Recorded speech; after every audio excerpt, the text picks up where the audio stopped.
Rail मंत्री क्या कह रहे हैं इस पर सुनते हैं। Will spur growth.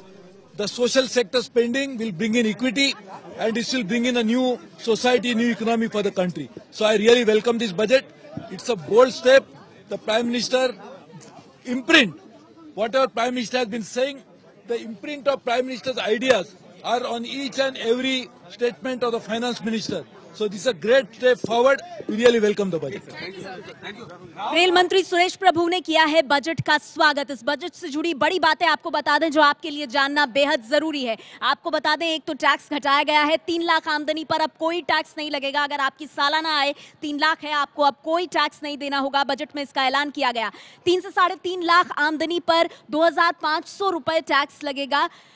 Nitin Gadkari क्या कह रहे हैं इस बीच, जरा सुनते हैं। 2% है जिसकी हम कभी चर्चा नहीं करते।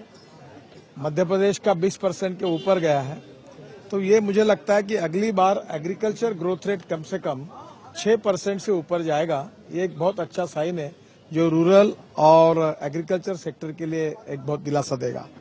इरिगेशन फैसिलिटीज बढ़ेगी, सॉइल हेल्थ कार्ड है, उसके साथ साथ एग्रो प्रोसेसिंग इंडस्ट्रीज है, मार्केटिंग की व्यवस्था है। ये बहुत बड़े जो रिफॉर्म किए हैं, इससे अर्बन पॉपुलेशन जो बढ़ रही थी, लोग गांव से आ रहे थे, धीरे धीरे गांव समृद्ध और संपन्न होंगे। जहां तक इंफ्रास्ट्रक्चर के लिए भी मुझे लगता है कि बहुत बड़ा योगदान वित्त मंत्री जी ने दिया है जो हमारे सेक्टर को बूस्ट करेगा। और सबसे महत्वपूर्ण बात यह है कि नोटबंदी के बाद जो ऑनेस्ट लोग हैं उनके लिए टैक्स में कंसेशन मिला है।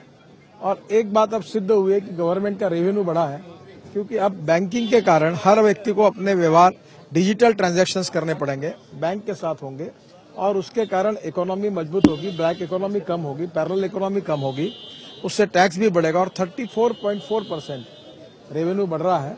ये भी एक बहुत बड़ा हिंदुस्तान के इतिहास में रिवॉल्यूशन है।